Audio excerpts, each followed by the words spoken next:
Gazetarja Klodiana Lala ka ngritur alarmin sa i përket gjendjes së landfillit të Sharrës. Gazetarja u shpreh se kapacitetet e landfillit janë duke u ezaruar dhe landfilli është drejt mbytyjes. Ajo tha se ekziston rreziku i lartë që Tirana do të përmbyset nga plerat.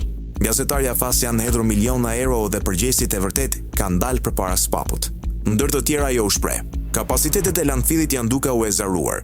Landfilli i Sharrës është drejt mbytyjes, ekziston rreziku i lartë se Tirana do të përmbyset nga plerat. Kjo kërkesë tregon se qeveria Rama e ka çuar deri në atë pikë situatën sa i gjithë qarku Tiranë do të përmbyset nga plerat. Kompania u kërkon bashkive të qarkut të bëjnë ndarjen e mbetjeve në burim. Qytetarët duhet të ndajnë mbetjet dhe të kenë koshat e saktuar. E vetmja bashki që foli ishte ajo e Vorrës dhe thanë që është e pamundur dhe nuk kemi kapacitete njerëzore, financiare dhe vetmja mundësi që ata propozojnë është të hapin landfill tjetër. Unë po them që kanë nikur miliona dhe landfilli po mbyllet, ndërsa SPAK nuk ka çuar përgjegjësit e vërtet përpara drejtësisë. U shpreh ndër të tjera Klodiana Lala.